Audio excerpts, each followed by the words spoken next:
सुप्रभात बच्चों। आज हम पढ़ेंगे सेमेस्टर 2 का अध्याय 1। पाठ का नाम है पत्र एवं डायरी। इसमें पत्र लेखन और डायरी लेखन की विधि बताई गई है।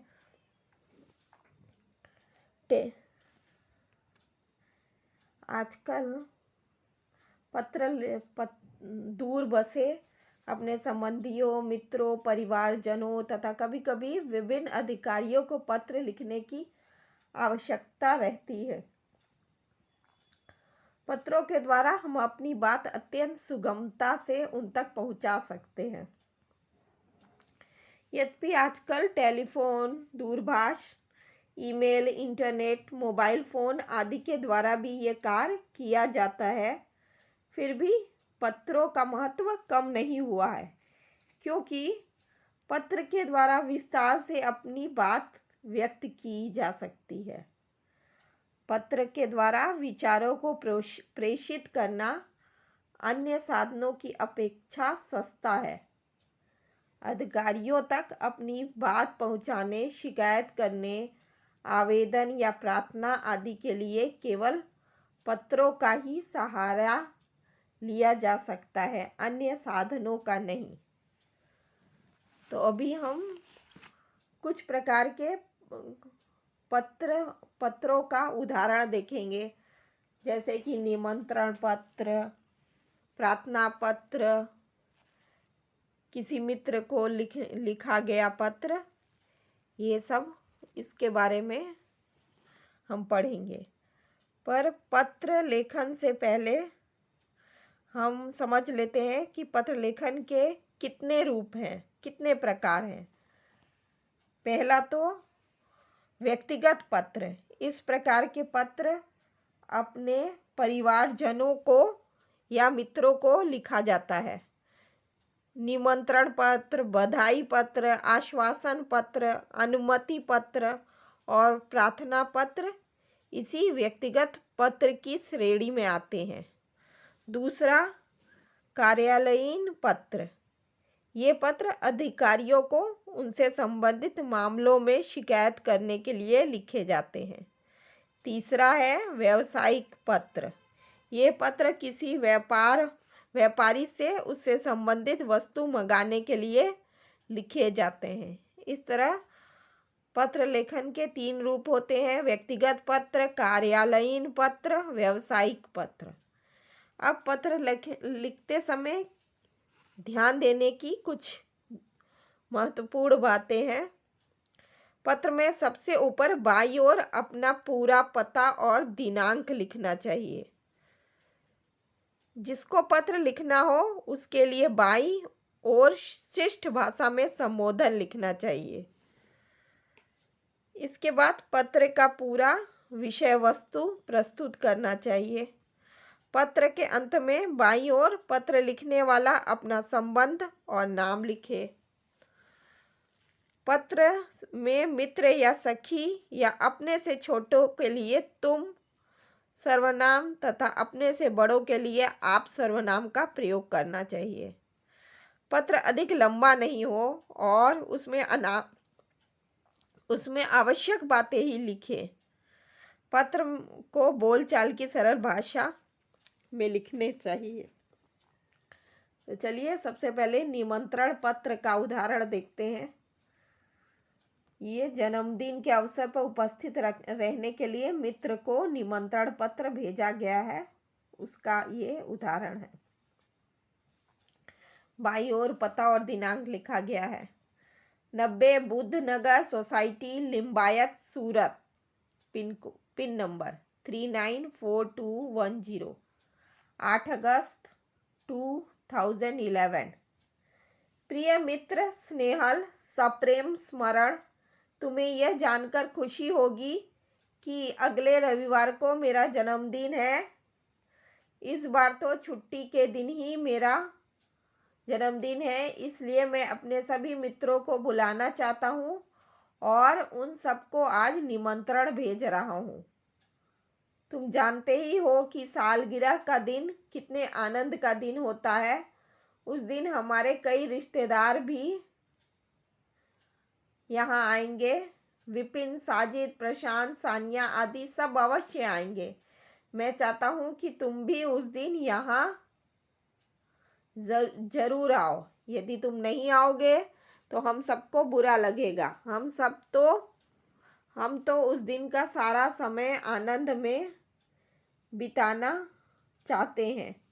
दिन भर भोजन, जलसा, खेल आदि होगा और रात को सिनेमा देखने भी जाएंगे। मुझे आशा है कि इस अवसर पर तुम भी जरूर आओगे और मेरे उत्साह और आनंद को बढ़ाओगे। तुम्हारे माता पिता को सादर चरण स्पर्श, छोटे भाई कमल और बहन संगीता को प्यार। तुम्हारे आगमन की प्रतीक्षा करूंगा। तुम्हारा मित्र साहिल शाह। रिश्तेदार का मतलब सगे संबंधित, उपस्थित का मतलब हाजिर, आगमन मतलब आना। अब दूसरा उदाहरण है बधाई पत्र का। जन्मदिन पर बधाई पत्र। बाईं ओर फिर से नाम पता लिखा गया है।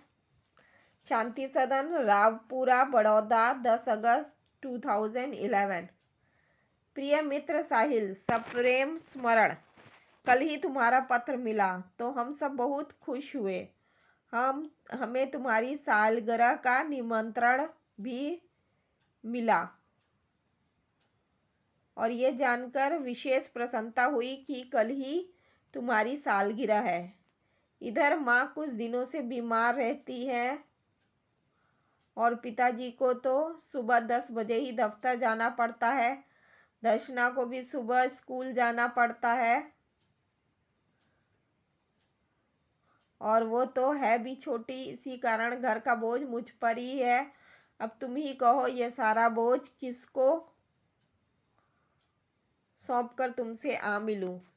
मेरे दिल में तो बहुत होता है कि इस शुभ अवसर पर उड़कर तुम्हारे पास आ जाऊं, परंतु घर की स्थिति का विचार करके विवश हो जाता हूं और मन करते हुए भी नहीं आ सकता। तुम अब 1 साल और बड़े हो गए हो। इस अवसर पे मैं तुम्हें बधाई क्यों न दूं। मैं तो चाहता हूं कि तुम बार बार तुम्हारी सालगिरह आया करे और हमें खुशियां मनाने का मौका मिले। इस मंगल अवसर पर उपस्थित न रह सकते हुए भी मेरे दिल में तुम्हारे लिए शुभकामना है। मैं चाहता हूँ कि ईश्वर तुम्हें चिरंजीव रखे और तुम्हारा नया वर्ष शुभदायी हो। तुम्हारा मित्र स्नेहल।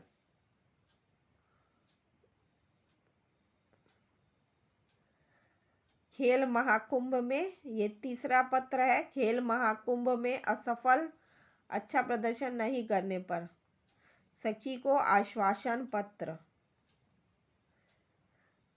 बाईं ओर फिर पता लिखा गया और दिनांक लिखा गया है। मातृ छाया, स्टेशन रोड, कालूपुर, अहमदाबाद, 17 नवंबर 2011। प्रिय सखी जागृति, सप्रेम स्मृति, आज तुम्हारे पिताजी से फोन द्वारा पता चला कि तुम खेल महाकुंभ में चक्र फेंक प्रतियोगिता में असफल रही हो। इस समाचार से मुझे बहुत दुख हुआ कि तुम्हारा इस प्रतियोगिता में प्रदर्शन अच्छा नहीं रहा। हमने तुमसे बहुत आशा लगा रखी थी कि तुम जिले में प्रथम आओगी। प्रिय सखी, खेल में हमेशा जीतना ही महत्वपूर्ण नहीं होता है। अब जो कुछ होने वाला था हो गया है, इसलिए उसका शोक ना करना चाहिए और इस असफलता से निराश भी ना होना चाहिए। असफलता भी सफलता का सोपान है। सफलता उन्हीं के चरण चूमती है जो अपने ध्येय प्राप्ति के मार्ग में डटे रहते हैं। अब निराश या हतोत्साह होने से कोई फायदा नहीं है। मैं चाहती हूँ कि अब तुम दुगने उत्साह से अभ्यास करो तो अगले साल तुम्हें अवश्य सफलता मिलेगी और तुम अपने जिले में ही नहीं गुजरात में प्रथम आओगी। मुझे आशा है कि तुम मेरी बात मानोगी और अपने अभ्यास में मनोयोग से लग जाओगी। तुम्हारी सखी अवनी। इस प्रकार सखी को आश्वासन दिया गया है कि वो भले इस साल महाकुंभ खेल चक्र फेंक प्रतियोगिता में स्थान नहीं बना पाई, पर अगले साल जरूर उसको सफलता मिलेगा। अब ये चौथा पत्र है। प्रवास में जाने की अनुमति के लिए पिता को पत्र लिखा गया है। बाईं ओर पता है और दिनांक है। जीवन भारती छात्रालय, स्टेशन रोड, दाहोद, 29 सितंबर 2011। पूज्य पिताजी, सादर प्रणाम। आपका पत्र मिला, सबकी कुशलता जानकर बड़ी खुशी हुई। आप मेरी जरा भी चिंता ना करें। आपको सूचित करते हुए मुझे खुशी हो रही है कि हमारी कक्षा के सब विद्यार्थी अगले महीने की 17 तारीख को अजंता एलोरा की गुफाएं देखने जाने वाले हैं। मैं भी उस प्रवास में सम्मिलित होना चाहता हूँ। स्कूल बस की व्यवस्था हो गई है। यह प्रवास 3 दिन का रहेगा और 800 रुपये का खर्च आएगा। इस प्रवास में बहुत दर्शनीय स्थल देखने को मिलेंगे। मेरे सभी साथी मनीष, साहिल, श्रेया, जाकिर, वहीदा, गुरमीत और डेविड भी इस प्रवास में जाने वाले हैं। मैं भी इस प्रवास में शामिल होना चाहता हूँ। आप पत्र द्वारा इस प्रवास के लिए मुझे अनुमति देने और 800 रुपया मनी ऑर्डर से भेजने की कृपा करें।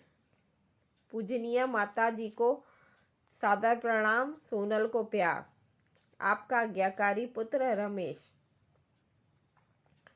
इस पत्र में पिता से प्रवास में जाने की अनुमति मांगी गई है और पिता से यात्रा का खर्च मनी ऑर्डर करने का अनुग्रह किया गया है और प्रवास में जाने वाले साथियों की जानकारी दी गई है। अब ये 5वां पत्र है। छुट्टी के लिए प्रधानाध्यापक को पत्र। बाईं ओर पता और दिनांक। देसाई फलिया, भावनगर, 23 फरवरी 2011। सेवा में श्री आचार्य महोदय, डीए सार्वजनिक विद्यालय भावनगर। स्कूल का नाम और आचार्य का नाम। आदरणीय गुरुदेव, सविनय निवेदन है कि मेरी बहन की शादी आगामी 27 तारीख को निश्चित की गई है। मैं उसका इकलौता भाई हूँ। हम लोगों के यहाँ शादी की कितनी धूम रहती है, इससे तो आप अनजान नहीं हैं। फलतः मैं तारीख 24 से 28 5 दिन तक विद्यालय में उपस्थित नहीं हो सकूँगा। पिताजी का पत्र इस प्रार्थना पत्र के साथ भेज रहा हूँ। आशा है आप मुझे अवकाश प्रदान करने की कृपा करेंगे। इसके लिए मैं सदैव आपका कृतज्ञ रहूँगा। आपका आज्ञाकारी छात्र मनोज पटेल, क्रमांक 25, वर्ग 8A। इसमें अपने रोल नंबर और सेक्शन की जानकारी दी गई है और छात्र अपने गुरु से विद्यालय ना आने में असमर्थ होने के कारण, शादी होने से विद्यालय आने में असमर्थ होने से के कारण छुट्टी मांग रहा है और इसके लिए उसने यह अवकाश पत्र अपने गुरु को लिखा है।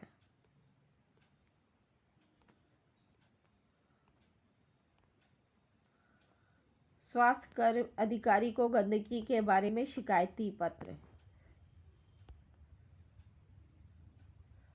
तारीख 20 मई 2011। सेवा में स्वास्थ्य अधिकारी महोदय, महानगर पालिका बड़ौदा, मान्यवर सविनय निवेदन है कि मैं गायत्री मोहल्ले में रहता हूँ। यह मोहल्ला पिछले कई दिनों से ठीक से साफ नहीं हो रहा है। आजकल शादी का मौसम है, रास्ते पर गंदगी फैली है। पास के कूड़ेदान में सब जूठन डाल जाते हैं। बदबू के कारण पिछले 2 दिन से तो यह हाल हो गया कि वहाँ से आना जाना भी मुश्किल हो गया है। आने जाने वाले सभी लोग परेशान हो रहे हैं। यदि गंदगी को शीघ्र ना हटाया गया तो मोहल्ले भर में बीमारी फैल जाने का डर है। आशा है आप शीघ्र ही उसे हटवाने की व्यवस्था करेंगे। आपका विनम्र सेवक सुरेश भाई परमार, गायत्री मोहल्ला, बड़ौदा। इसमें स्वास्थ्य अधिकारी को पत्र लिखकर गंदगी हटाने का निवेदन किया गया है। ये व्यावसायिक पत्र का उदाहरण है। पुस्तक भेजने के लिए पुस्तक विक्रेता को पत्र। तारीख 10 जुलाई 2011। सेवा में व्यवस्थापक, श्री गजानन पुस्तकालय, सुभाष रोड, वलसाड़। महोदय, मुझे निम्नलिखित पुस्तकों की आवश्यकता है। नन्हा कोश, नालंदा, विशाल शब्द सागर, वृहद हिंदी शब्दकोश, साहित्यिक मुहावरा, लोकोक्ति कोश। नन्हा कोश के लेखक हैं श्री रतिलाल नायक। नालंदा विशाल शब्द सागर के श्री नवल जी। वृहद हिंदी शब्दकोश के लेखक हैं डॉक्टर श्याम बहादुर वर्मा, डॉक्टर धर्मेंद्र शर्मा। साहित्यिक मुहावरा लोकोक्ति कोश के लेखक हैं हरिवंश राय शर्मा। कृपया उपयुक्त उचित पुस्तकें उचित कमीशन काटकर शीघ्र ही वीपी वैल्यू पेबल पोस्ट से भेज दें। भवदीय प्रीति शाह, शांति भवन, MG रोड, राजकोट 360001। अब अभी तक आप पत्रों के उदाहरण देख रहे थे। अब डायरी लेखन के विषय में बताया गया है। डायरी शब्द अंग्रेजी भाषा का है। डायरी के लिए हिंदी में दैनंदी, दैनिकी आदि शब्दों का प्रयोग किया जाता है। डायरी में निजी जीवन में प्रतिदिन घटित घटनाओं का लेखा जोखा पढ़ने से किसी व्यक्ति के जीवन में घटित घटनाओं, कार्यों तथा तथ्यों की जानकारी प्राप्त होती है। डायरी में व्यक्ति घटित घटनाओं के साथ साथ अपने मन में उठी प्रतिक्रियाओं की अभिव्यक्ति भी अंकित करता है। इसलिए उसमें व्यक्तिता होती है। डायरी प्रतिदिन, साप्ताहिक, पाक्षिक अथवा मासिक लिखा जा सकता है। डायरी लेखन की विशेषताएं। डायरी लेखन में निम्नलिखित गुण होने आवश्यक है। डायरी लेखन में क्रमबद्धता हो, लाइन से लिखा हो गया हो, आपस में क्रमता हो। इसमें लिखा गया विवरण संक्षिप्त, सारगर्भित तथा वास्तविक हो। डायरी लेखन में स्थान, तिथि, घटना या तथ्य का स्पष्ट रूप से उल्लेख होना आवश्यक है। डायरी लेखन करते समय आलोचना, टीका टिप्पणी, बनावटीपन, काल्पनिकता, चित्रात्मकता, अनावश्यक विस्तार से बचना चाहिए। डायरी लेखन के लाभ। डायरी लेखन से अनेक लाभ हैं। इससे जीवन में घटी घटनाओं की जानकारी प्राप्त होती है। डायरी में तथ्यों का उल्लेख रहता है। इसी कारण व्यक्ति दिन भर में जो अच्छे बुरे काम करता है उसका उल्लेख भी रहता है। इससे शनै शनै बुराइयों से बचा जा सकता है। डायरी ही ऐसा दस्तावेज है जिसे पढ़कर किसी व्यक्ति के जीवन के पिछले अनुभवों तथा घटनाओं की जानकारी और वो भी संबंधित व्यक्तियों के शब्दों में प्राप्त की जा सकती है। डायरी लेखन के उदाहरण। अपने नए विद्यालय के पहले दिन की घटनाओं को अपनी डायरी में लिखिए। डेट 7 अगस्त 2010, जामनगर। आज नए विद्यालय में मेरा पहला दिन था। मन में विभिन्न प्रकार के विचारों की उथल पुथल चल रही थी तथा अनेक अनजानी आशंकाएं अनायास ही मुझे डरा रही थी। 9 बजे पिताजी के साथ मैं अपने नए विद्यालय आदर्श मंदिर में पहुंचा। प्रधानाचार्य कक्ष में जाने पर उन्होंने मुझसे कुछ प्रश्न किए जिनके उत्तर मैंने दे दिए। मेरे उत्तरों से वे संतुष्ट नजर आए। उन्होंने मुझे प्रवेश के लिए निर्धारित फॉर्म दे दिया। मन को राहत मिली। थोड़ी ही देर में शुल्क आदि जमा करवाने के बाद मैं अपनी नई कक्षा में पहुंच गया। अपने नए दोस्तों, अध्यापक और आचार्य से मिलकर ऐसा नहीं लगा कि मैं नए विद्यालय में आ गया हूँ। अब डायरी लेखन का एक दूसरा उदाहरण है। वार्षिक परीक्षा के एक दिन पूर्व के अनुभव को अपनी डायरी में लिखिए। डेट 5 अप्रैल 2012, राजकोट। कल वार्षिक परीक्षा का पहला दिन है। रात्रि के 1 बज गए हैं परंतु नींद नहीं आ रही है। कल विज्ञान और टेक्नोलॉजी विषय की परीक्षा है। यद्यपि सब कुछ दोहरा लिया तथापि मन में अजीब सा भय है। अचानक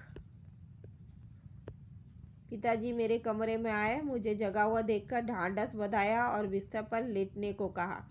बत्ती बंद कर दी। बिस्तर पर पड़े पड़े भी नींद नहीं आ रही। पिताजी के चले जाने पर टेबल लैंप जलाया और पुस्तकों के पन्ने पलटने लगा। थोड़ी देर में थककर बिस्तर पर पुनः लेट गया और ना जाने कब नींद आ गई। तो ये डायरी का दूसरा उदाहरण था। इसमें परीक्षा होने पे जो उसके मन में भावनाएं उठ रही हैं, जो उसके मन का भय है, उसको उसने लिख के बताया है। आशा है आपको पत्र लेखन और डायरी लेखन समझ में आ गया होगा। धन्यवाद बच्चों।